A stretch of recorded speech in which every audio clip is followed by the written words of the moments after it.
I heard something growling in that dark room. Oh, I'm not going in.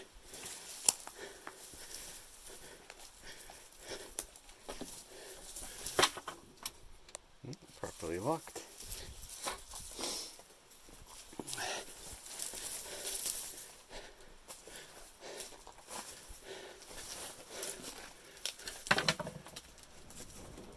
Properly locked. Very nice.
I believe this was checked in Heisei 27, which was a while ago.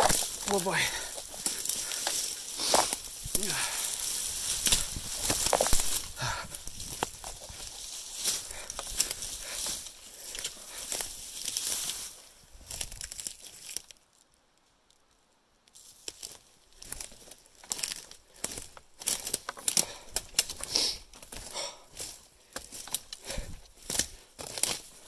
So as far as I know, either this is the road to that place,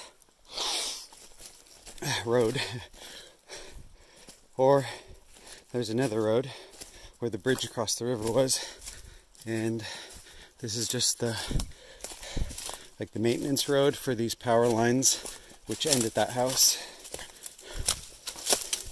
If this is the road to the house. That's pretty gnarly because this is a good 30-minute walk down a trail like this. I'm guessing there must have been some other path to the house. Up behind me a ways, up the mountains, there's a gravel road, I believe. So maybe there's a trail that goes down from there to the house. Alright, I should probably have both hands on the sticks, because if I fell, I don't think anybody would find me for quite a while. We don't want this being the last video of myself. Alright. Yeah. Back to the river bar. And alright.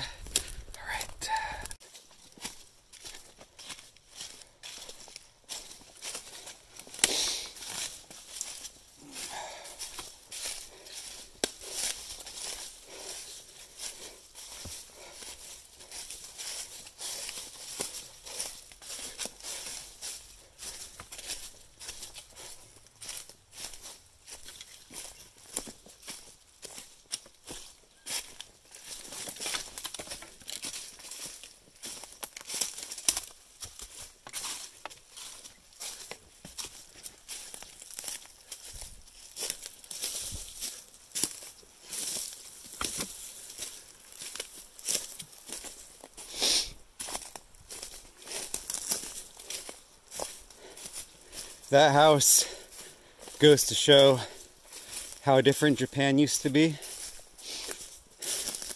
There weren't more people. I think the population peaked somewhere in the late 90s.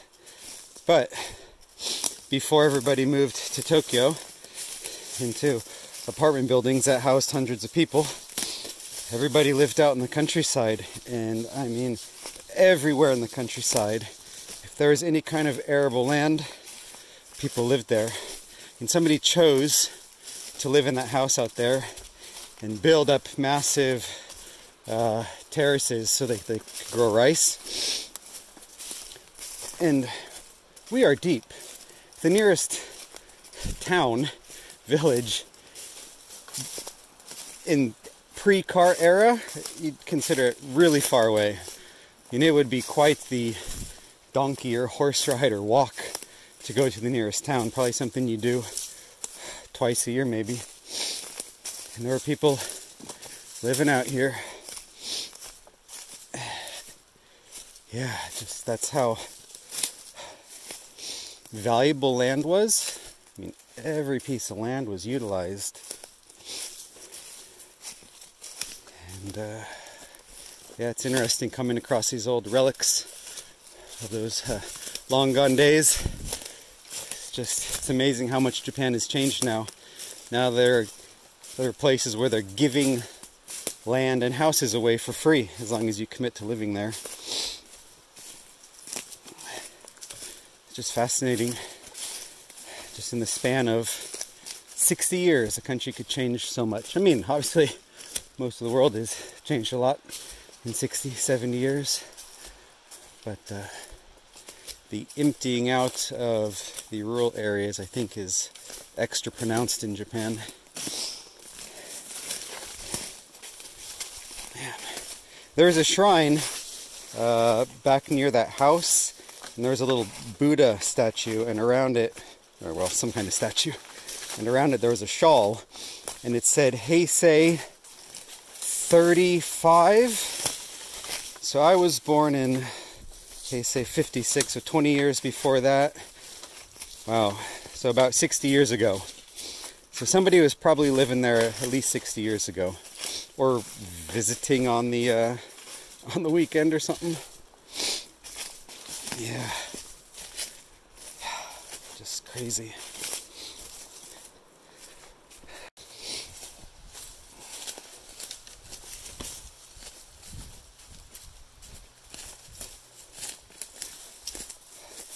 I should be using my GoPro with the stabilization.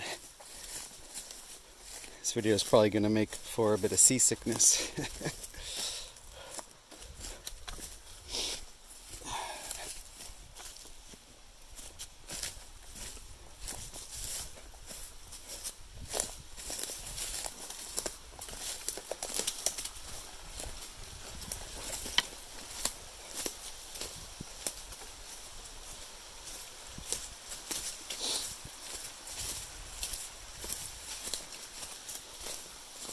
just can't imagine that this would be the trail to that house, but I mean, this bridge is a pretty hefty bridge, and a lot of work was put into this.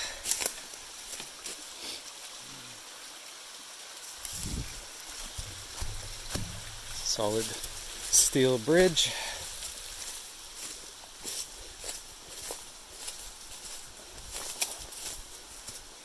We are almost back.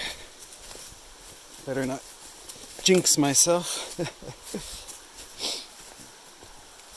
So the one thing that really makes me think this might have been the primary road to that house is this suspension bridge here. This is a proper hefty suspension bridge. Got concrete and everything right here. Well, I'm not gonna brave this.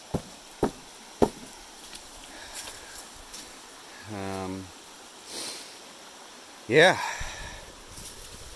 quite the journey. Hinokage Town.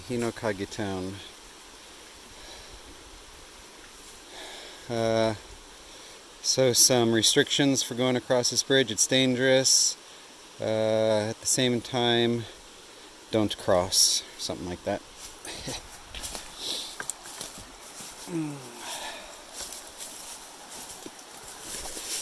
I feel like they wouldn't have built, well, maybe to maintain those power lines they would have needed a proper suspension bridge like this one here, but I don't know.